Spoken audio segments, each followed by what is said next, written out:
토요일날 목사님 전화를 받았습니다.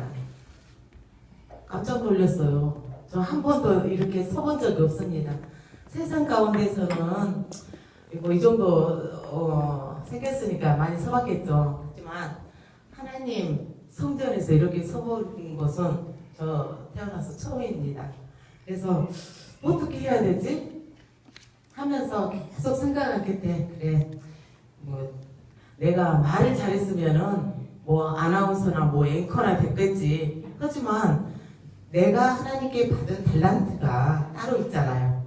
그래서 말을 좀 못하면 어때? 그러면서 제가 언거를 썼습니다. 그냥 부족하지만 한번 해보겠습니다. 무학계 성도 여러분 반갑습니다. 정말 연약하고 부족한 자를 이곳에 보내주신 하나님께 다시 한번 영광을 올려드리고요. 또 저를 이 아름다운 교회 모학교회로 불러주신 우리 김관성 목사님 너무나도 감사드립니다. 먼저 제 소개부터 하겠습니다. 방금 전에 우리 목사님이 소개를 해주셨는데 저는 두 날개로 비상하는 교회 해남 중앙교회를 섬기고 있는 이성하 장로입니다. 장로된 지 3년 차입니다. 해남에는 내장로도 없습니다. 우리 부모님의 믿음의 그 유산으로 인해서 제가 장로가 된 것 같습니다.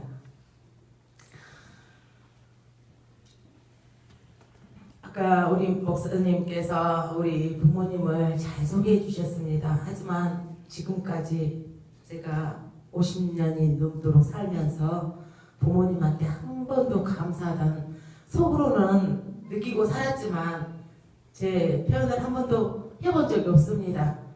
제가 여기까지 있게 해주신 먼저 하나님께 감사드리고요. 지금까지 저를 이렇게 아름답게 키워주신 우리 이천재 장로님과 또 박순애 권사님 이 자리를 비롯해서 다시 한번 인사 한번 드리겠습니다. 어머니 아버지 감사합니다. 처음 소식을 접했을 때 너무나도 어떻게 말로 표현할 수 없는 설렘이 있었습니다. 또 설렘과 동시에 두려움도 있었습니다. 하나님, 제가 감히 어떻게 성도들 앞에 섭니까? 하나님 저 너무 잘 아시잖아요. 하나님께 반문했습니다. 그때 하나님께서는 선아야 너는 가만히 있어. 내가 너희 입을 통해서 지금까지 너에게 행하여 온 일들을 내가 한번 얘기해 볼 테니 하고 그러셨습니다. 하나님은 영이시기 때문에 목사님의 입을 통하여서 우리에게 귀한 메시지를 전해주시듯 오늘 저를 통해서 제가 만난 하나님을 전하시게 하실 거라는 믿음 하나로 이 자리에 오게 되었습니다. 지금도 얼마나 지금 떨리고 있는지 제 심장 소리 여러분 들리십니까? 무슨 간증을 해야 될까 생각도 많이 했습니다. 간증이라는 게 잘못하면 주님은 온데간데 없고요. 내 의만 드러나고 마는 것이 간증이라는 것을 많이 느꼈습니다. 하나님께서 저를 통해 세상의 빛과 소금의 역할을 어떻게 하셨는지 너희는 가만히 있어 내가 하나님 됨을 바라보라.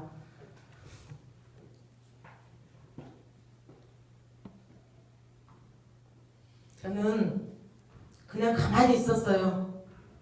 그동안 하나님께 받은 은혜가 너무 많아 짧은 시간에 또 어떻게 전해야 될까 고민도 했지만 그냥 이 자리에 서면 하나님께서 해주실 거라는 믿음, 그걸로 저는 살아온 나날을 드렸습니다. 저는 지금 이 순간도 하나님 없이는 단 하루도 살 수가 없습니다. 제가 무엇을 하든지 어디에 가든지 제 옆에 하나님을 느낄 수가 있거든요. 지금부터 제가 만난 하나님을 소개해드리겠습니다. 우리가 항상 말씀을 들으면 제일 많이 들었던 말씀, 너희는 그의 나라와 그의 의를 구하라. 그리하면 내가 내게 있어야 될 걸 너에게 더하시리라. 마태복음 6장 33절 말씀. 하나님의 명령을 따라 제 인생의 배려의 선주이신 하나님께 맡기고 야베스의 기도처럼 제 기도 제목이 바뀌어졌습니다. 제 지경을 넓혀달라는 기도를 하고 살았습니다. 첫째로 저는 헌금의 성공자로 살았습니다. 대부분 헌금하면은 다른 간증자들은 저 밑에 가는데 제가 제 인생에 처음 만나게 된 동기가 헌금이니까 제가 그 이야기부터 하겠습니다.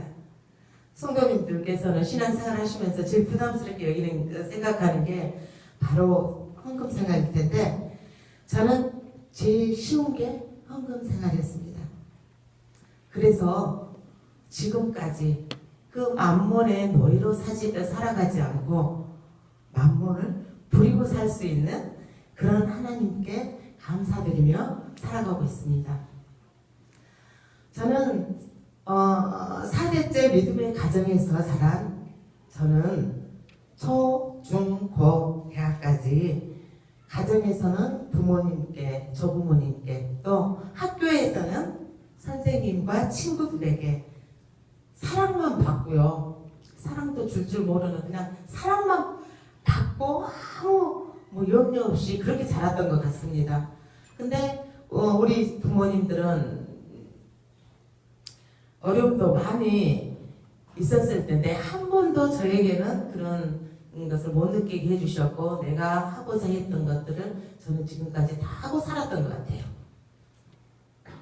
그래서 그랬는데 다른 사람들처럼 대학교 다닐 때까지 꿈이 없었어요. 솔직히 지금 우리 고등부, 대학부 이렇게 청년들이 앉아 계시는데 저 여러분들만 할 때까지 그냥 아무 꿈도 없었어요. 그냥 하루하루 즐겁게 재미있게 그렇게 살았습니다. 근데 아가씨가 되면서 마음속에 품는 꿈이 있었어요. 어떤 꿈이었냐? 배우자에 대한 꿈. 배우자를 근사한 남자를 만나야지 이런 게 아니었어요. 저는 내가 이 다음에 배우자를 만나면 꼭 믿는 가정에 믿는 남자를 만나야지. 이 첫 번째 꿈이었고요. 두 번째가 저 30년 전에 생각을 해보십시오. 리어커를 끓더라도 리어커를 끓고 거기에 배추를 싣고 배추 장사를 하더라도 내가 좋아하는 사람, 내가 좋아하는 남자한테 결혼을 해야지. 이게 두 가지 꿈이 있었어요. 그렇게 꿈을 꾸고 살아가고 있는 어느 날 고3 때였어요. 그런 사람을 만나게 되었습니다.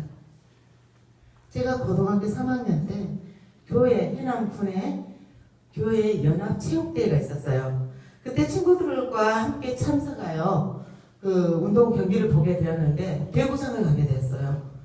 근데 배구장에 가서 보니까 처음 본 남학생도 같고 총각도 같고 좀 제 앞에 좀 둥치가 있거든요. 그런 그 남학생이라면 남학생을 보는 순간에 너무 멋지다. 저 혼자 이제 생각을 했어요. 알고 봤더니 나중에 그 끝나고 그 남학생이 신상 파악을 했죠. 알고 봤더니 제 1년 후배인 고등학교 2학년 학생이었어요. 자, 2학년이니까 더 편했겠죠, 제가. 그래서 거기 친구한테 또 수송을 해가지고 친구한테 야, 네 친구 거기 저는 중학교이고 거기는 제일교회였어요. 그 제일교회 다니는 그 친구 좀 몇 시까지 어디로 좀 나오라게 어디 빵집으로 불렀습니다. 내 빵 사준 나오라게. 그래서 처음 그렇게 만나게 되어서 지금 결혼해서 잘 살고 있습니다. 이럴 때 우리 남편 그 학창 시절에 만나고 있는 연애 시절에 지금의 시댁인 시어머니께서 이제 시댁에 놀러 가면 저를 앉혀놓고 그 어린 저를 앉혀놓고 귀에 못이 박히도록 하시는 말씀이 있었습니다. 저희 시부모님은 시아버지가 이 목포, 지금 시아버지가 우리 친정 아버지하고 동갑이세요. 지금 현재 79세, 시어머니가 78세. 뭐 이렇게 두 분이 동갑끼리 이렇게 그 사돈끼리. 근데 저희 시아버지가 목포 본고 연대장을 하셨고, 우리 저희 시어머니가 옛날 항도요즘 지금 몽요고 연대장을 하셔가지고 그 옛날에 연애 커플입니다. 그래서 굉장히 그런 그 훌륭하신 시부모님인데, 이 부모님이 너무 훌륭하시다 보니까 지금으로부터 40년 전에 우리 저희 시아버지가 일본으로 미꾸라지를 양식업을 해가지고 그 뭐 일본으로 수출을 하게 되셨답니다. 그래가지고 그 수출을 하는 도중에 많은 재산도 있었겠죠. 근데 그걸 어떻게 잘못해서 완전히 손바닥을 털고 있는 재산 다 날리고 그 40년 전에 그때 돈으로 3천만 원을 빚을 안게 되었답니다. 그래서 이 시어머니가 도저히 해남에서는 살 수가 없었어요. 저희 남편이 초등학교 다닐 때 일입니다. 그럴 때 그 5남매인데 제일 막내가, 우리 남편이 5남매 중에 4번째인데 이 남편하고 막내가 9년 차이 나요. 이 막내가 피덩일 때 이제 막내만 데리고 우리 시어머니 시아버지는 밥보찜을 싸가지고 그 시절에 야밤 도주를 했어요. 그리고 4명의 자녀들은 뿔뿔이 작은 집, 고모집, 뭐 당숙집 이렇게 그래 배우신 분들이라 교육열 하나는 아주 끝내줬어요. 다른 거 다 필요 없으니까 학교만 끌리지 말고 좀 그 가르쳐 달라고 그 형제들한테 그렇게 부탁하고 가서 한 2달 살다 보니까 서울서 도저히 못 살겠더랍니다. 그래서 다시 차라리 서울서 생각할 때 차라리 맞아 죽더라도 그냥 고향 가서 우리 그냥 죽어봅시다. 그래서 부모님이 2달 만에 해남 땅에 다시 내려왔을 때 부모 형제가들이 망하기 전에 오직 안 도와주겠습니까? 망하기 전에 도와줬던 그 형제간들이 아무도 아는 척을 안 했대요. 그래서 우리 어머니가 오갈 때도 없잖아요. 해남에 내려왔지만 그때 지금 우리 시어머니가 섬기고 있는 교회 온진제일교회라고 거기에서 우리 시어머니, 시아버지, 우리 그 막내 그 신우 이 3사람을 그 교회에서 받아줬어요. 그래서 저희 시어머니가 아가씨 때까지 신안 도초 있죠. 도초에서 굉장히 신앙생활을 잘 하셨어요. 근데 우리 시어머니는 신안 도초 조합장님 딸이고 우리 시아버지는 해남의 삼성면의 체육부잣집 아들이고 이래서 하다 보니까 시집을 와서 보니까 집이 잘 사니까 주눅든 거예요. 시어머니가. 보니까 집에 온통 우상덩어리들. 그 기에 눌려서 시어머니가 예수를 믿지 못했던 거죠. 마음은 있지만 교회를 못 가주셨던 거죠. 하나님께서는 자기의 백성을 찾으시려고 우리 시대에 그런 시련을 줬던 것 같습니다. 그래서 아무도 도와주지 않을 때 그 교회에서 방을 내주고 교인들, 그 시골 교인들이 몇십 얼마나 되겠습니까? 뭐 20-30명 되는 교인들이 쌀 반찬 갖다 주셔가지고 이렇게 시어머니가 거기에서 먹고 사고 거기에서 이렇게 화장품 장사, 그때 화장품 가방 뭐 장사 이렇게 해가지고 일어났던 얘기를 얼마나 고생했던 얘기를 저를 만나기만 하면은 그냥 귀에 못이 박힐 정도로 이렇게 해주셨어요. 제가 저는 고생을 한 번도 안 해보고 살았다고 그랬잖아요. 정말 결혼할 때까지 속옷 한 번도 빨아본 적이 없습니다. 저는 그렇게 결혼을 했는데 그 시어머니에 당했던 그런 고난이 제 고난이 되었어요. 마음속에. 그때부터 저는 그래서 그런지 제가 결혼하고 지금 이 순간까지 27년, 지금 12월 17일이 만 27주년이 됩니다. 단 하루도 지금 이 순간까지 쉼없이 앞만 보고 달렸습니다. 하나님께서 우리를 향한 계획이 분명히 있습니다. 저는 22살에 송원 유아교육과를 졸업하고 해남 YMCA 스포츠단 교사로 입사를 했습니다. 그때 월급이 13만 원이었습니다. 우리 부모님을 보고 자란 덕분에 누가 가르쳐 주지 않았어도 저는 봉급을 받으면 바로 그 YMCA 옆에가 강준행이 있었어요. 그 은행에 가서 13만 원 중에 3만 원을 신권으로 바꿨습니다. 하나님께 드릴 거니까. 저는 그 순간부터 지금까지 매주일 11조 감사헌금, 주정헌금, 감사헌금, 성교헌금, 일처번제헌금, 헌금 5가지는 한 주도 안 빼고 지금 그때 22살 때부터 지금까지 이렇게 하게 된 동기가 있습니다. 처음부터 그렇게 잘 됐겠습니까? 그 13만 원을 받으면은 3만 원은 헌금으로 딱 신권 바꿔서 재놓고 10만 원이 남으면 8만 원은 그때 1년에 100만 원짜리 적금이 한 달에 8만 원이었어요.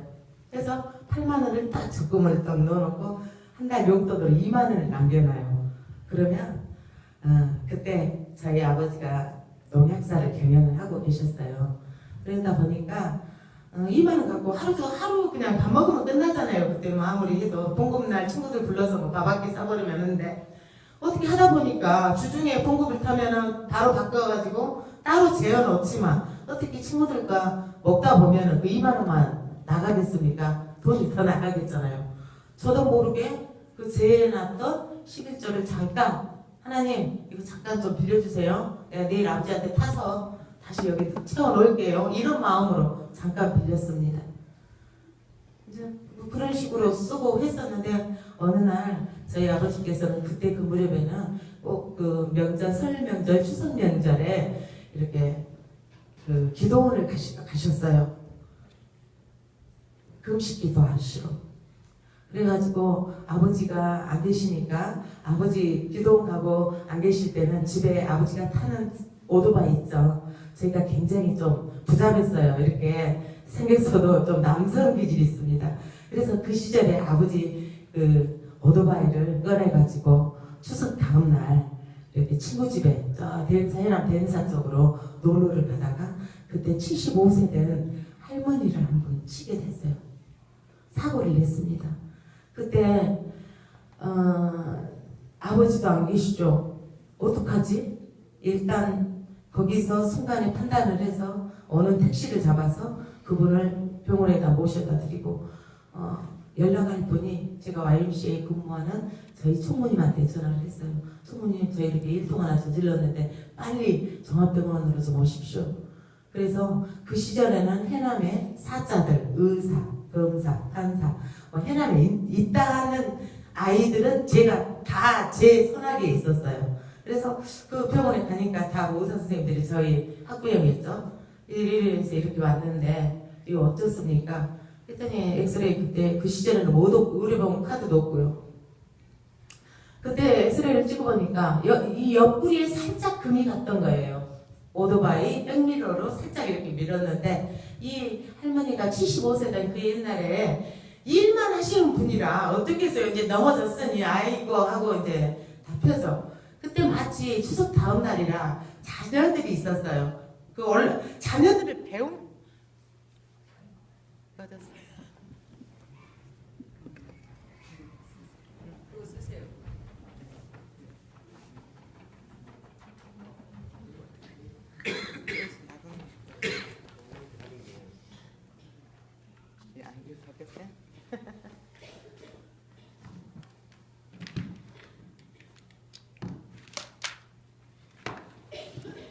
제 목소리가 좀 큽니다. 그래도 한번 해보겠습니다.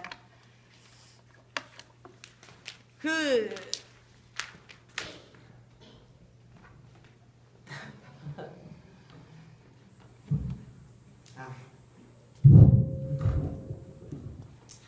자녀들이 병원에 와서 하는 소리가 합의를 보자는 겁니다. 그때 제가 한 달에 13만 원 받았다고 그랬죠. 13만 원 받은 저에게 60만 원의 합의를 보자는 겁니다. 그래서 봉급으로 따지면 몇 달치, 뭐 네 다섯 달치 봉급이잖아요. 그래서 전 판단이 얼른 안 서서 다시 과장님한테 갔습니다. 아니 이만저만해서 이렇게 합의를 보자는데 어쨌으면 좋겠냐고. 아니 갈비뼈에 금 조금 갔으니까 합의 안 봐도 된다고. 그래서 그냥 합의 안 보고 당신들 알아서 하라고 그렇게 저는 내버려 둬버렸어요. 그때 아버지가 안 계셨었는데 아버지가 그 기도원에서 내려오셔서 보니까는 딸이 그런 일을 저질러 놨잖아요. 근데 그때도 저 역시도 그때 느꼈던 것이 이렇게 기도하는 중에 꼭 사단은 틈을 타는구나. 우리 아버지가 그렇게 말씀하셨어요. 그래서 그때도 제가 느꼈더라면 제가 11절 또 건드렸겠습니까? 그때 한번 느끼고요. 두 번째 일을 또 당했습니다. 제가 고등학교 때 제가 태권도 유단자입니다. 고등학교 다닐 때 운동을 하다가 이렇게 대학을 가면서 안 했어요. 하다 보니까는 아가씨가 딱 됐는데 갑자기 체중이 좀 불더라고요.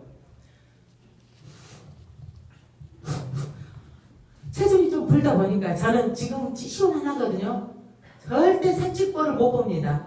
그때도 마찬가지로 체중이 부니까 태권도를 다시 시작했어요. 그래가지고 태권도를 이제 시작을 해갖고 한참 운동을 저녁에 하고 있는데 그 세트백 있잖아요. 매달려진 세트백을 2단 돌려차기로 딱 올라가서 차고 내리는데 착지할 때 다리가 따당하면서 한 발 한 발 뛰어내려야 되는데 어떻게 그 위에 퉁 떴다가 그냥 툭 주저앉았어요 제가. 그래가지고는 오른쪽 발이 이상하더라고요. 관장님이 오셔가지고 누구라도 막 발을 올려서 계속 마사지를 하는 거예요. 발이 삔 줄 알고. 그래가지고는 이제 그래도 아픈데 어떻게 해서 이제 누가 집에를 데려다 줬는데 그날 저녁에 자고 일어나니까 이 다리가 오른쪽 다리가 완전히 까맣게 변해버렸던 거예요. 아침에 이제 깜짝 놀라서 병원에 가서 엑스레이를 찍어보니까 오른쪽 발목이 금이 가버렸던 거예요. 금이 간 줄 모르고 그냥 거기를 갖다 완전히 그냥 비벼놨으니 내 다리가 오전했겠습니까? 그때 제가 한 달 보름 동안 기부스, 그것도 한 여름이었어요. 얼마나 건지러웠는지 그렇게 기부스를 하고 이제 끝에 뭐 제가 생각에 냈겠어요. 어떻게 하다 보니까 기억이 났던 거예요. 내가 왜 이런 일을 당했지? 생각해 보니까 첫 해 들어가서 13만 원 받고 딱 1년 지나니까 2만 원 올려줘서 15만 원 할 때예요. 그때 또 두 번째 그 15만 원 할 때도 살짝 또 아까 똑같은 식으로 친구들하고 먹고 저지다가 또 11조를 또 살짝 건드렸어요. 하나님께서는 그 작은 금액에 저를 훈련을 시켰던 거예요. 그래서 이거 헌금을 건드렸다가는 이제 뭔 일을 당할지 모르겠구나. 그래서 이렇게 해서 제가 헌금 생활의 성공자가 되었어요. 지금 이 순간까지. 자, 그렇게 헌금 성공자가 되었지만은 예배의 성공자는 그때까지도 꿈도 못 꿀 정도로 예배의 성공자는 저는 아니었어요. 그런 고난의 터널을 지나고서 내가 하나님께서 나를 이렇게 쓰시려고 그랬구나 생각하곤 했습니다. 몇 가지 조그만 사업을 통해 최선을 다해 살아오다 1997년 12월 30일에 말일 전날이죠. 연말 전날 지금 경영하고 있는 해남 터미널 앞에 뉴월드 제가 인수할 당시는 누쿠아 프라자 마트예요. 목포 분들이 해남에 와서 해남에 큰 마트를 지었어요. 1, 2층 합하해서 470평 돼요. 근데 그 시절에 17년 전에 목포 분들이 거기다 지었는데 3개월 하고 그 논바닥에서 이 건물 지어보셔서 알겠지만 논바닥에 있어요. 저희 마트 자리가. 그걸 매립하고 짓고 얼마나 고생을 했겠습니까? 그렇게 고생을 해가지고 지어가지고 딱 3개월 하고 그분들이 부도가 나버렸어요. 그때 저희는 무엇을 하고 있었냐면 대리점을 하고 있었어요. 그 대리점 하게 된 동기도 굉장히 어려움이 많았어요. 근데 하나님께서는 그 마트를 저희에게 주시려고 그 대리점을 주셨던 거예요. 대리점은 어떤 대리점을 했냐면 빵, 우유, 아이스크림. 자, 빵하고 우유. 유통업에 제일 힘든 게 빵, 우유입니다. 왜? 유통기간이 제일 짧잖아요. 이러다 보니까 조금만 잘못하면 이거 망하는 거예요. 회사에서 반품 안 받아주잖아요. 열심히 뛰지 않으면 안 됩니다. 그렇게 저를 유통에 알게 하신 하나님, 그렇게 연습을 시키고 아이스크림은 더불어 주셨어요. 이쪽에서 마이너스 난 거, 아이스크림에서 메꾸게. 그때 95년 초에 그 대리점을 인수하게 됐는데, 그 대리점 할 때요, 저희들이 돈이 어디가 있겠습니까? 그 나이가 그때 제 나이 32살이었어요. 제 남편은 31살. 부모님이 도와준 게 뭐가 있으니까 아무것도 없었어요. 그때 어떻게 얘기했어요? 그 대리점을 할 때도 이 사람 저 사람 우리 부모님, 시부모님 뭐 형제들 해가지고 도중이만 있으면 그 시절에는 그냥 은행에 다 돌아다니면서 돈을 다 뺄 수 있잖아요. 그래서 그때 돈으로 2억 8천을 은행에서 뺐어요. 막 1,000만 원, 2,000만 원 뭐 이런 식으로 돌아가면서 맞버둥 쓰고 뭐 해서, 그래서 그 2억 8천이라는 돈을 가지고 그 대리점을 하게 됐어요. 그 2억 8천은 현금으로 들어갔지만 담보 이렇게 해가지고 한 7억짜리 그 대리점이었거든요. 8개 대리점을 했습니다. 근데 그때 이만큼 빚이 이만큼 차가지고 있었을 때 갑자기 해남중앙교회에서 땅을 산답니다. 건축을 하겠다고. 근데 저는 아버지를 보고 자랐잖아요. 건축을 하면 나도 거기에 동참을 하게 해야 되는데, 나 지금 빚이 2억, 이제 30살 바로 넘은 제가 돈이 2억 8천이 어디 있습니까? 2억 8천 지금 빚만 지고 있는데 갑자기 땅을 산다고 그러는데, 하나님 왜 하필 지금입니까? 하필 왜 지금 이렇게 하십니까? 조금만 더, 한 1, 2년만 더 지나서 하시면 제가 같이 할 수 있잖아요. 막 하나님께 그렇게 했어요. 근데 계속 하나님께서 뭐 빚 있을 때 뭐 좀 더 있으면 어쩌냐, 이게 마음에 그런 마음을 주셨어요. 그래서 그냥 저 아무 생각 없이 그냥 작정해버렸어요. 작정을 어떻게 하고 헌금을 어떻게 하지도 그때는 몰랐어요. 솔직히 아버지한테 갔어요. 아버지 돈 없을 때는 어떻게 헌금을 하는 방법을 가르쳐 달라고 했어요. 그랬더니 작정헌금이 있다 하더라고요. 작정헌금 했어요. 그랬더니 그 해에 제가 작정을 해놓은 돈을 하나님, 이제 그때 돈으로 2천을 작정을 했는데 1,000만 원을 우리 신랑 몰래 꽂혀둔 돈이 있었어요. 아까 내가 저축력도 굉장했죠.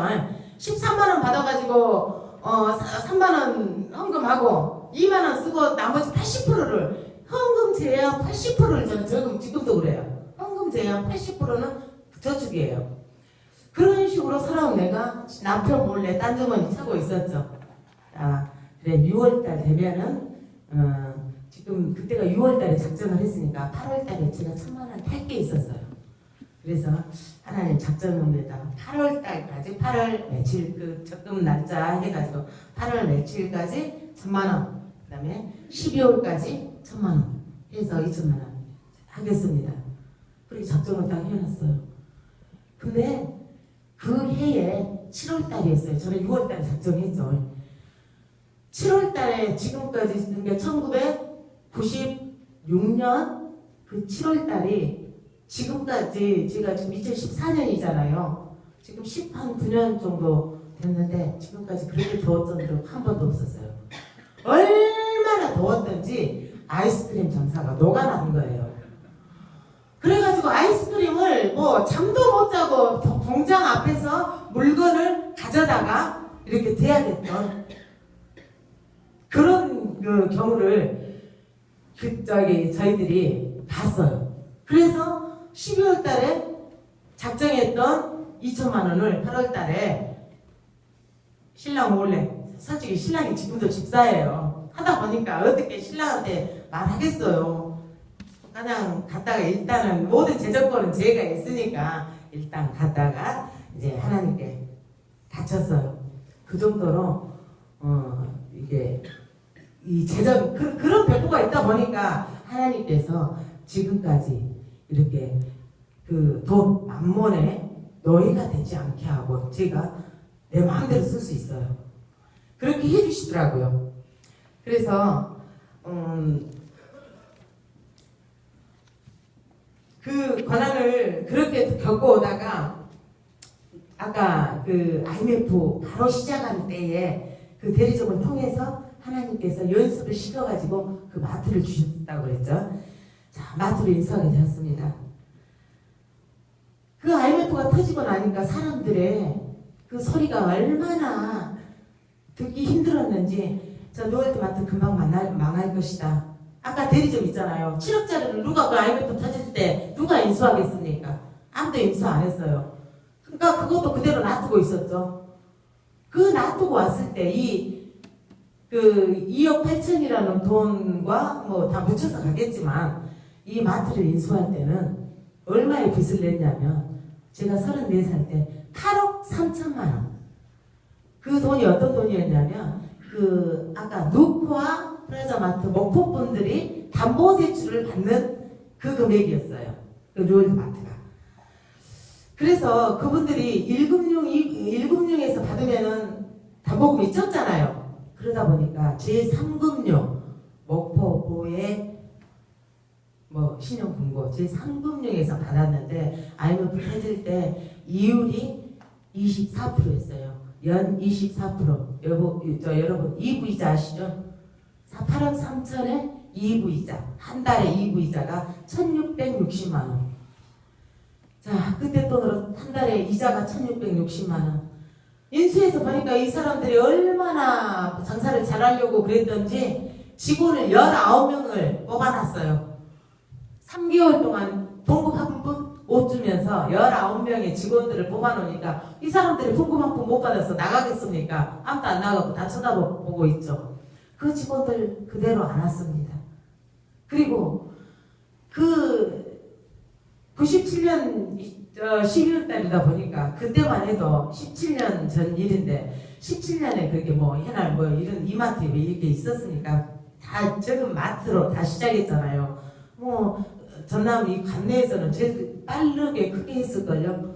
그런 지금은 적죠. 하도 큰 게 많이 생겨가지고 그때 또 사람들이 그 마트가 뭐지 하면서도 시골에서 선뜻 마트에 와서 이렇게 안 하고 재래시장이나 구멍가게 이용했던 때 그래가지고는 최저의 매출 저 얼마나 힘들었는지 정말 지금 그 길로 다시 가라면 다시 생각도 하기 싫습니다.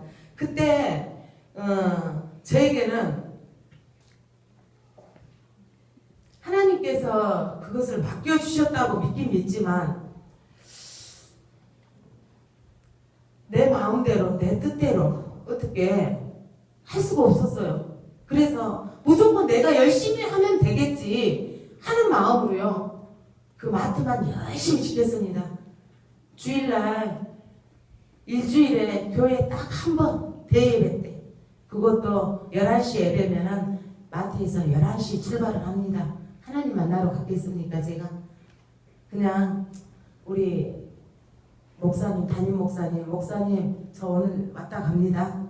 또 아버지 나 오늘 교회 왔다 갑니다. 눈도장 찍으러 그렇게 교회를 다녔습니다. 그렇게 3년을 열심히 마트를 지켰어요 제가. 근데 3년이 지난 어느 날 우리 여직원 한 명이 사모님 저 좀 보게요. 네 무슨 일이세요? 사모님 저 카운터 좀 봐보세요. 근데 그때서 기뜸을 해주니까 카운터에 우리가 이렇게 지금 아주 시스템이 잘 돼 있어요. 17년 전에도 카운터 시스템이 굉장히 잘 돼 있어요. 저표가 나오면 오늘 매출이 얼마고 오늘 객수가 몇 명 나가고 오늘 반품이 몇 개 떨어지고 이거 한눈에 볼 수 있는데요. 하나님께서 3년 동안 제 눈을 가려버렸어요. 3년 동안 내 열심히 너 지켜봐라. 내가 지켜준가? 그 여직원이 카운터에서 날마다 그때 그 여직원 한 달 봉급이 한 달 봉급이 55만 원이었어요. 근데 하루에 5만 원, 10만 원씩 허주머니에 담아버렸던 거예요. 그 여직원이 사장인 나는 그때 컴퓨터가 새로 뭐 나온 지 얼마 안 돼서 컴퓨터를 할부로 사서 우리 아이를 주는데 걔는 나보다 2살 덜 먹은 여직원이었는데 그 여직원은 딸을 피아노를 현금 주고 사주고 그걸 와서 다른 직원들한테 자랑하고 그니 이 직원들이 이상한 눈빛을 안 받겠어요? 저는 전혀 의심을 못하고 있었을 때 우리 신랑 친구의 와이프였거든요. 아내였어요. 그러다 보니까 얼마나 제가 믿었겠어요. 하나님께서는 그래 네가 그렇게 눈에 불을 켜고 네가 교회 안 가고 그래 지켜봐라. 내가 지켜주시지 않으면 그 물질 있겠어요? 그래서 그 3년 동안 잊어버렸던 것이 계산을 나중에 딱 이 모든 전표가 다 계산을 해봤더니 액수로 거의 한 1억 5천. 또 창고를 밖에다 놔뒀어요. 내가 크다 보니까 창고를 밖에다 놨던데 남직원이 창고에서 물건으로 빼간 것이 한 1억 5천. 저는요 3년 동안 1년에 1억씩을 잃어버렸어요. 그래서 그럴 때 저희 아버지한테 이제 얘기했죠. 그때까지만 해도요. 저 기도도 할지도 모르고 아무것도 할지도 몰랐어요. 뭐 기도도 할지 모르고 아깝죠. 그냥 갔다 교회 그냥 자리만 지키고 교회도 여기 안 앉았어요. 본당에 안 앉고요. 저 유아실에 갔어요. 유아실에서 제가 유치원 교사했다 했잖아요. 아이들하고 1시간 놀았어요. 5분 뒤에 가가지고 끝날 때까지 55분 동안은 아이들하고 놀다 오고 그러면 끝나면은 나중에 이렇게 주고 보면은 이선아 헌금은 잘하잖아요. 제가 헌금하는 재미로 교회 갔으니까 헌금하는 재미가 있겠어요. 무서워서 헌금하러 갔죠. 연도장집으로 갔죠. 제가 그런 자였어요. 그래서 그렇게 떨고 있는 저를 위해서 아버지는 날마다 마트에 오셨어요. 그 어려웠을 때. 그래서 그 카운터를 잡고 날마다 아버지께서 기도를 해주셨어요. 그런 유월드마트가 지금의 17년 지난 아주 건장한 기업으로 할 수 있었던 것이 이제 그렇게 제가 정신 차리게 된 이유가 있습니다. 또 첫째는 헌금 생활을 했죠. 두 번째는 믿음 생활이에요. 자, 믿음의 외부 성공자를 어떻게 해주셨는지 히브리서 11장 1절 말씀 있죠. 믿음은 바라는 것에 실상이 엿보이지 않는 것의 증거니. 제가 37살 된 어느 날 아침이었어요. 자, 전화벨이 울렸습니다. 선아야, 아버지가 아침에 화장실에서 쓰러지셔서 지금 병원에 계시다는 우리 엄마의 다급한 목소리를 듣는 순간에 저는 깜짝 놀랐어요. 그 말을 듣는 순간에 눈앞이 캄캄해지면서 제일 처음 생각났던 게 뭔지 아십니까? 아, 이제 나 마트 망했다. 제일 처음 이제 내가 그때까지만 해도 뭐 믿음도 없었고 그랬으니까 나 이제 마트 망했다. 그 다음에 우리 아이들이 저한테는 연년생인 지금 아들과 딸이 있는데 지금 25, 24이에요. 근데 그때 우리 큰아이가 12, 11살 될 때까지 아이들을 위해서도 기도 한번 해본 적이 없습니다. 무조건 다 아버지. 왜? 나의 하나님은 하늘에 계신 하나님이 아니라 나의 하나님은 이천재 장로님이었던 거죠. 왜? 우리 아버지가 기도시면 다 만사 오케이였거든요. 그래가지고 그 순간에 듣는 순간에 앞이 캄캄해지면서 이제 나는 어떻게 살지? 그러면서 갑자기 내 입에서 이제 엉망이 터져 나오는데 하나님 지금까지 봐도 저희 부모님처럼 하나님밖에 모르고 이렇게 살아가고 있는 부모님한테 그런 일이 생기면 예수 믿을 사람 누가 있습니까? 나라도 안 믿습니다. 솔직히. 아니 그렇게 열심히 하나님밖에 모르고 사는 이춘재 장로님이 뇌졸중으로 그 아침에 쓰러졌다고. 여러분 어떻게 믿으시겠습니까? 전 정말 믿을 수 없어요. 진짜 저희 아버님은 어느 목사님 장로님들 못지않게 정말 오직 예수 한 분뿐입니다. 지금 난 저렇게 살아 못 살아요 솔직히. 지금 79세까지 사회활동 한 번도 해본 적도 없고 농약사 하셨으니까 어느 정도 하셨겠죠. 인물이 어디 빠집니까? 근데요 사회활동은 전혀 세상하고는 딱 담지고 오직 가정, 그 농약사, 교회 그거밖에 모르고 사실은 저희 아버지. 그런 아버지가 쓰러졌다느니 제가 내 입에서 원망의 소리가 얼마나 그 아침에 하나님을 원망하며 막 하나님께 따졌겠습니까? 그러던 제가요 갑자기 그 제 안방에서 무릎을 탁 꿇었습니다. 하나님, 그러면 만약에 하나님이 정말 계시다면, 살아 계시다면 저희 아버지 살려주십시오. 그러면 제가 믿겠습니다. 그때가 제가 37이었어요. 제가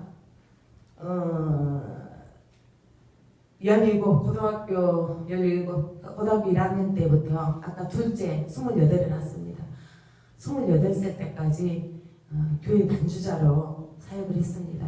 교회 반주자, 유치원 교사, 주일학교 교사, 중고등부 교사 할 것 없이 모든 사역은 제가 다 하고 있지만 아무 믿음도 없이 껍데기만 가지고 내 재능만 가지고 그냥 하나님이 주신 달란트가 아니라 그냥 내 재능만 가지고 가서 그냥 그 껍데기만 가서 앉아있었던 그 자리를 메꿨던 저였어요. 그런 제가 하나님께 기도했습니다.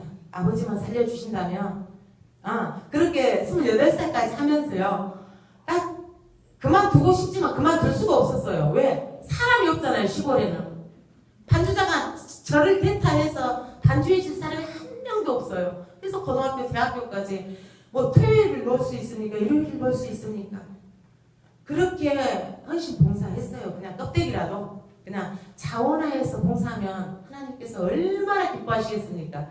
근데 지금 와서 생각하니까 억지로라도 그렇게 하니까 제가 지금 이렇게 복을 받은 것 같습니다. 그래서 그 28살에 그만두고 모든 사역 다 내려놓고 그 아이 키운다는 아이 둘 키운다는 연년생인 그 둘을 키운다는 이유로 얼마나 10년 동안 편하게 지냈는지 몰라요. 그러면서도 이 마음 한구석에는 그 죄책감 있잖아요. 하나님 죄송해요.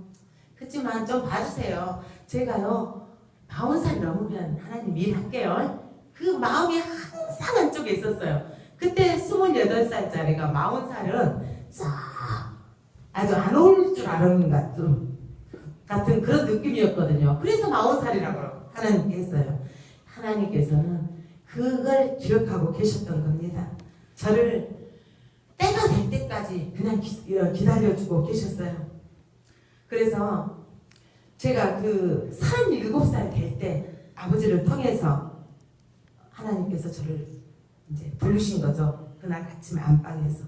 그래서 아버지 뇌졸중으로 쓰러졌던 아버지 이 오른쪽으로 입은 말도 다 이렇게 어두워져 버리고 팔과 다리 다 마비된 그 상태였어요. 그때 가서 보니까 그 아버지를 붙들고 하나님께 기도했어요. 병원에서 아버지만 낫게 해주신다면 제가 아버지처럼 제 청춘 다 하겠습니다. 하나님 일만 하겠습니다.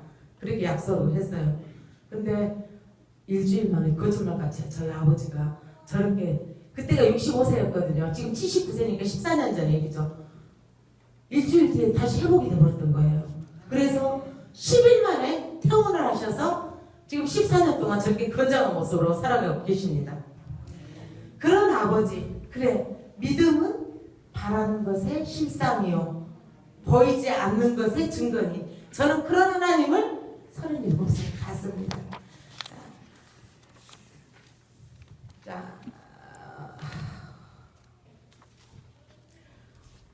그래서 그렇게 또 예배를 몰리하고 지켜왔던 아까 이건 했죠. 내가 이렇게 원고를 써서도 이제 안 보고 해버리니까 또 어디까지 한지를 잘 모르겠습니다. 또 좀 내가 또 바뀌었던 얘기를 한번 해보겠습니다. 제가 아까 남편이 저보다 한 살 덜 먹었다고 했죠. 남편은 제가 또 오직이나 또 무시했겠습니까? 한 살을 또 어린데다가 뭐 그때까지만 해도 뭐 별 볼 일 없었어요. 제 남편 운동만 잘했지 뭐 별 볼 일 없는 그런 사람이었어요.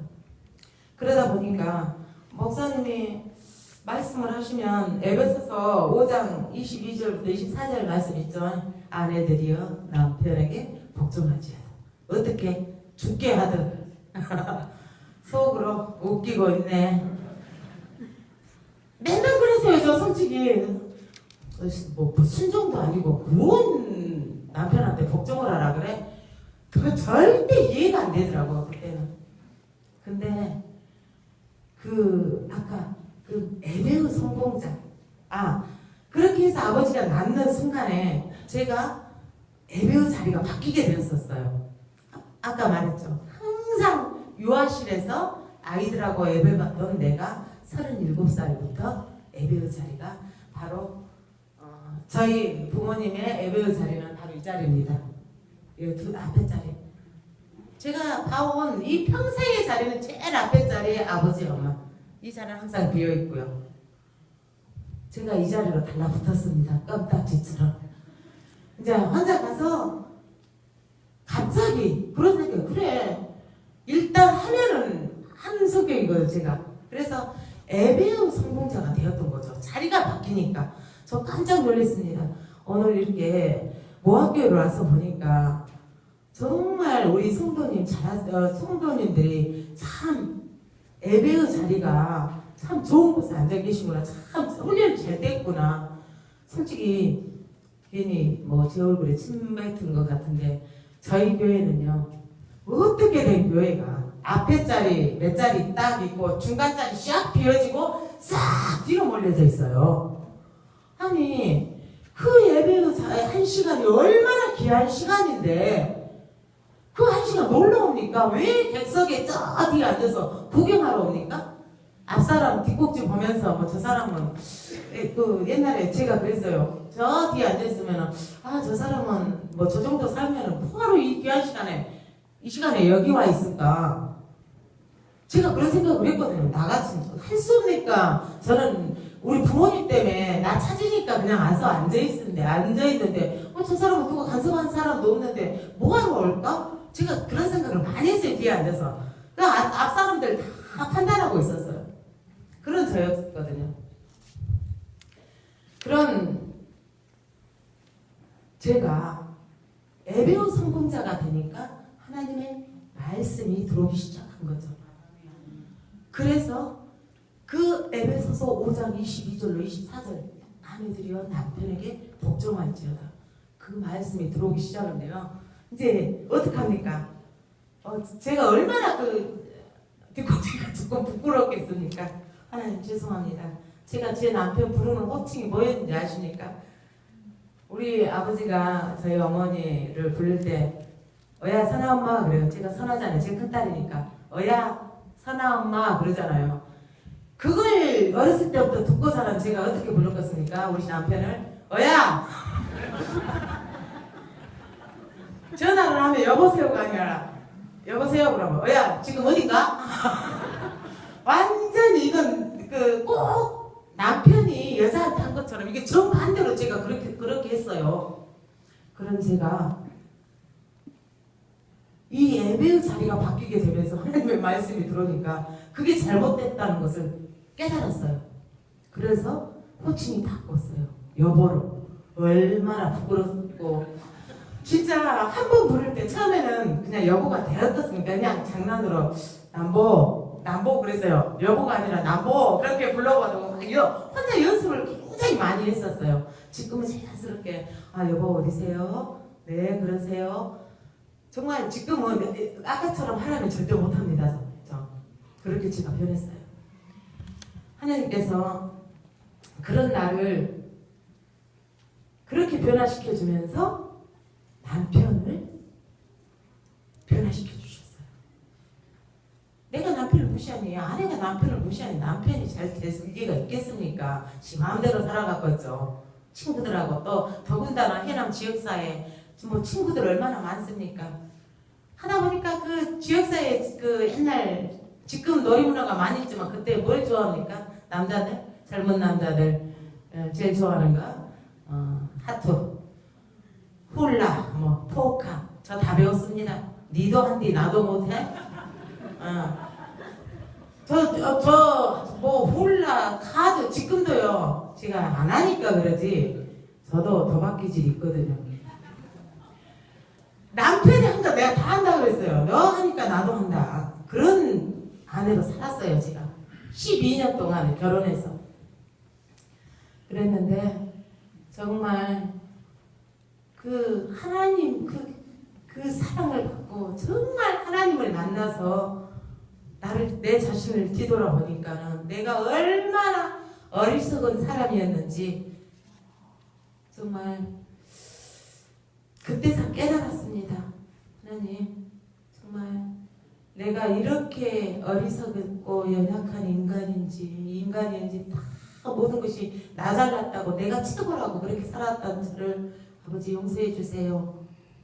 다시는 저 정말 하나님이 원하고 바라는 뜻이 무엇인가를 분별하면서 진짜 오직 하나님이 하라신 대로 그냥 저 하고 살게요. 이전에 있었던 것 다 쉽게 시골말로 무당 시켜주세요. 그냥 없이 저 좀 다시 깨끗하게 좀 해주세요. 저 그렇게 기도 드리면서 37살부터 이제 그 37년 동안 살아왔던 것을 다 묻어달라고 그랬어요. 그때부터 앞만 보고 이제 교회의 모든 사역 뭐 주방팀부터 시작해서 그냥 우리 저희 교회가 4층까지거든요. 저희 교회 또 왔다 갔다 하면서 모든 일 교회에 내 것처럼 왜? 송도가 교회 주인이잖아요. 목사님 주인 아니에요. 저는 그래요. 항상 교회에서 제일 높은 분이 송도님, 그 다음에 집사님, 그 다음에 장로님, 그 다음에 목사님. 무슨 뜻인지 알겠죠? 목사님은 장로님 섬기고 장로님은 집사님 섬기고 집사님들은 성도님 섬기고 제일 높은 분이 성도님. 저는 그걸 깨달았어요. 제가 다 해봤으니까. 그래서 하나님께서는 생각지도 못했던 내가 그렇게 얕잡아봤던 제 남편을 세워주셨어요. 제가 40살부터 일할게요. 아까 28살부터 이 마음속에 조그만 기퉁에 조그만 이런 그 생각이 제가 40살에 교회 권사가 됐어요. 해남 중학교에 3년 일해가지고 3년 동안 얼마나 했겠습니까? 또 우리 부모님의 덕을 또 얼마나 받겠습니까 제가. 그래서 야 그때 느꼈던 게 그 작은 생각이라도 하나님께서는 절대 예면하시지 않고 기억하고 계시는구나. 그렇게 하고요. 제가 40살 때 권사가 되고요. 제 남편이 내가 40살이면 우리 남편은 39이잖아요. 제가 41살 될 때 제 남편이 해남 의원으로 출마를 하게 됐어요. 40살 때. 사람들 다 안 된다고 그랬어요. 100이면 100사람이 이선아가 나가면 100% 된다. 그래서 제가 나가면 100% 된다 그랬어요. 저는 아까 37살에 하나님 만나기 전에요. 저는 해남 동교 34살 때. 그러니까 우리 큰애가 초등학교 2학년, 작은애가 초등학교 1학년 때 해남 동교 그러면 복수교감이에요. 아이들이 1,800명이 그 학교 학생 수가 1,800명이니까 교감 선생님이 2분이 그런 큰 학교에 자모회장 하면요. 자모회장 하면 한 7,800명이 강당에 모입니다. 그래서 거기서 이제 해가지고 자모회장을 하는데 제가 34살에 자모회장을 거기서 했어요. 그런 나를 하나님께서는 쓰시려고 그랬던지 34살 때 37살 안에 국제 와이즈맨 회장 이렇게 세상 것을 다 해보게 하시더라고. 그리고는 나 40살 권사시켜서는요. 지금 사회활동 몇 가지를 하고 있습니다. 왜? 그때 계속 했던 거. 근데 수많은 회원들이 있는 곳은 다 빠져나왔어요. 지금 남아있는 곳이 13명, 15명? 20명 안 되잖아요. 그런 클럽들은. 그럼 거기서 나 한 명 빠져나와버리면 힘이 없잖아요. 그러니까 나는 여기서 이혼 여러분들, 동생들, 언니들한테는 언니 이순아가 옆에 있으면 왠지 이순아가 옆에 있으면 이 언니가 마음이 든든해. 또 동생들 옆에 가면 이 언니가 있으면 마음이 든든해. 이런 사람으로 그냥 여러분들 옆에서 내가 서포트 해줄게. 절대 뭐 회장이라든가 임원이라든가 그런 건 나는 세상적인 일은 절대 안 한다고 40살에 하나님하고 약속했어요. 그리고 지금까지 이렇게 달려오고 있습니다. 그래서 보니까 이 남편이 40살에 저기 군 의원으로 나오게 됐는데 사람들이 100이면 100살에 안 된다는 거예요. 이 길이라는 입지가 없다고. 근데 저는요, 그 3년, 비록 3년 짧은 시간이지만 하나님을 만났기 때문에, 그래, 하나님께서 이 길을 준비를 하셨으니까 우리한테 이 길을 주셨지, 그냥은 절대 안 주실 거더라고요. 그런 믿음 하나로 저는 믿었거든요, 솔직히. 근데 다른 사람들은 절대 안 믿어요. 웃기고 있네, 그래요, 정말. 그랬을 때 저는 꿈이 있었습니다. 자, 세 번째 어떤 꿈이냐면 전도. 첫째 헌금, 두 번째 믿음, 세 번째 전도. 아까 이야기했듯이 제가 지금 그 꿈이 신안에 가면은 문준경 전도사님 있죠. 신안을 복음화로 만드셨던 분, 신안군 국민들이 거의 90%가 그 예수 믿는 사람들이라고. 그랬듯이 언젠가부터 그 정치계에 들어가기 전에요. 언젠가부터 내가 해난 땅을 그렇게 복음의 땅으로 딱 끝부터 이렇게 비전을 불을 일으켜야 되겠다는 그런 비전이 있었어요. 그 꿈을 꾸다 보니까 하나님께서 지경을 옆에 주신 거죠. 남편을 통해서. 그래서 사람들은 안 된다고 했을 때 저는 그 기도를 드렸어요. 너는 내게 부르시지라. 내가 내게 응답하겠고 내가 알지 못하는 크고 은밀한 일을 내게 보이리라 약속하신 말씀. 에레미야서 33장 3절 말씀. 저는요 무조건 딱 이 말씀을 딱 붙들어요. 하나님 이렇게 하셨잖아요. 제 남편 5대 군의에 들어가가지고 군의원이 되었습니다. 7명 나와서 3명을 뽑아요. 해남 읍으로 해서 읍에서 3명을 뽑은데 세 번째로 이렇게 당선이 됐어요. 그렇게 40살에 시골에서 당선되기라는 것은 정말 힘든데 그걸 누가 해주시냐? 하나님께서. 절대 사람들의 힘으로 되지 않습니다.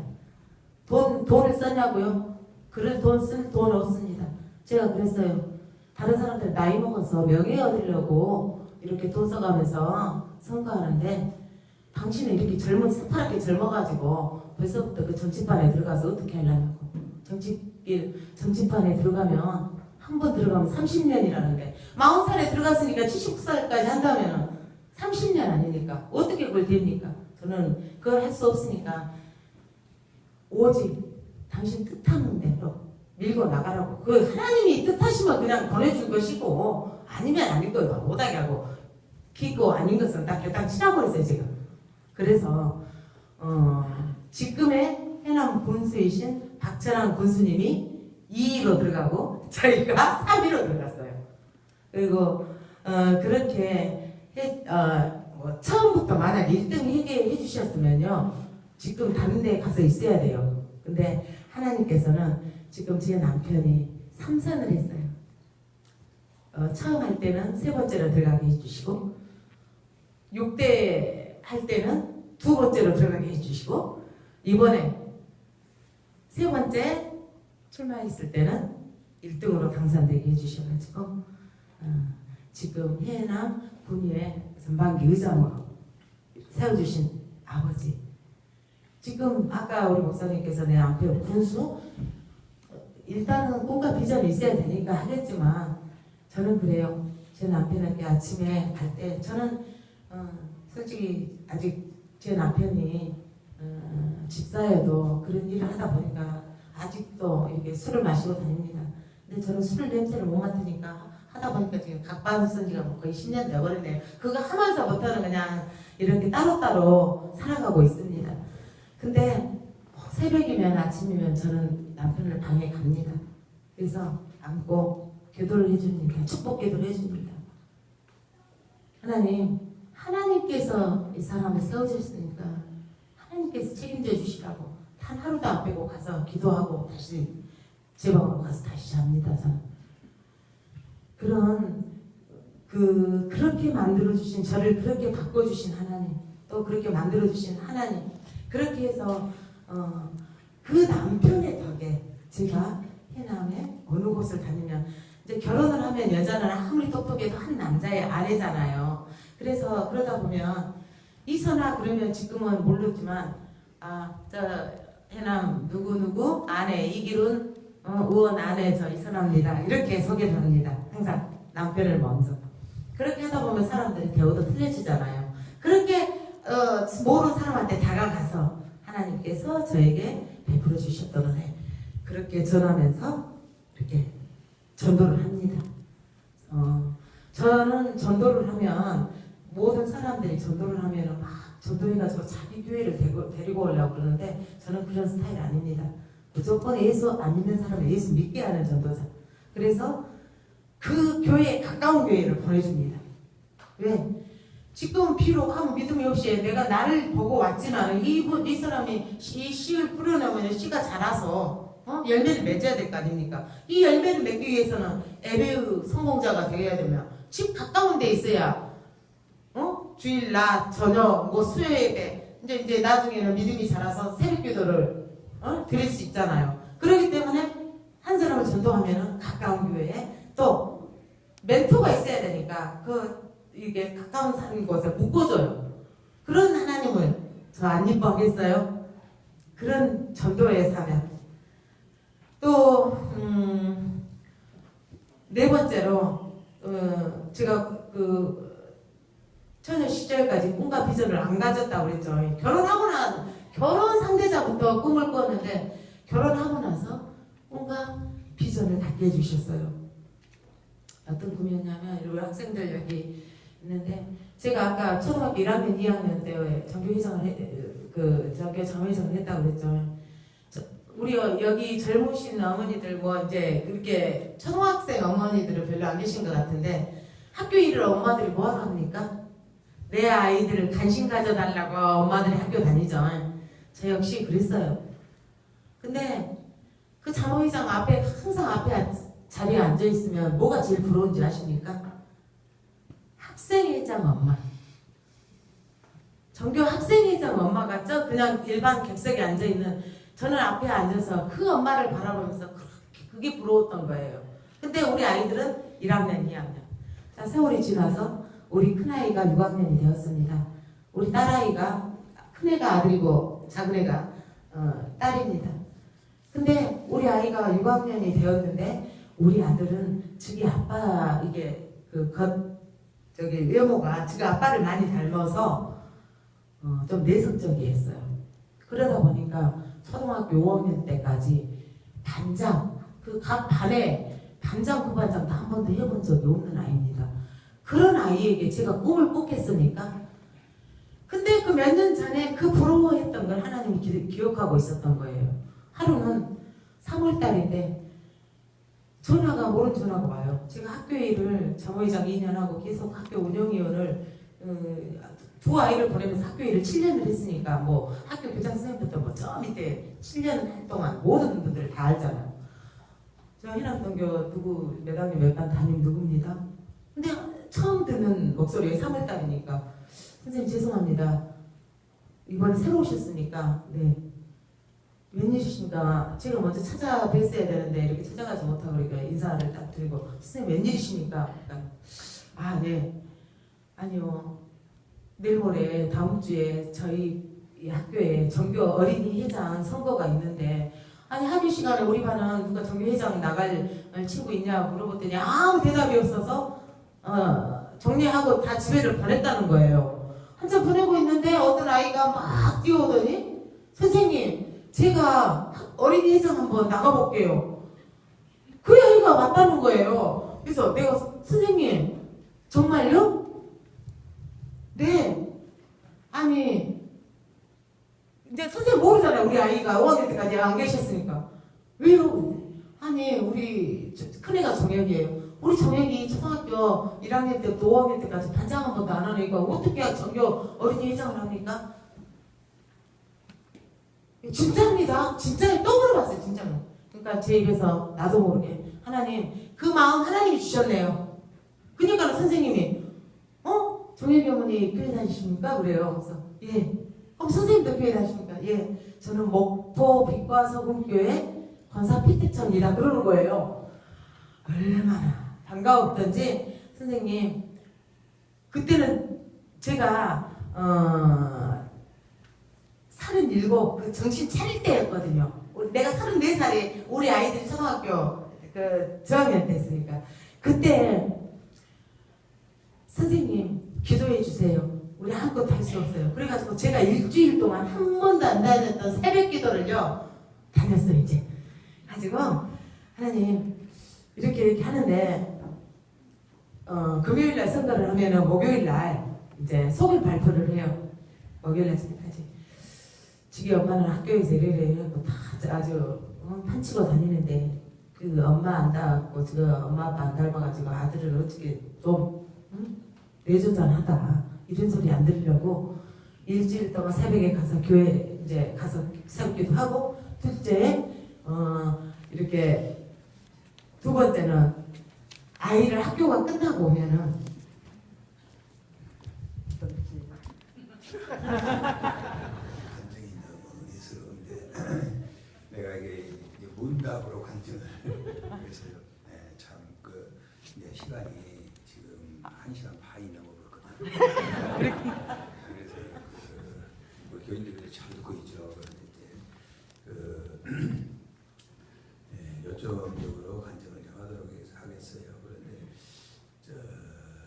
그 엄마 아버지 그 신앙이 참 그 훌륭한 신앙인데 주로 그 우리가 엄마 아버지 통해서 무슨 신앙을 배웠다고 생각을 하세요? 무슨 신앙이요? 네. 처음에 순종하는 삶. 네. 목회자 지금까지 하면서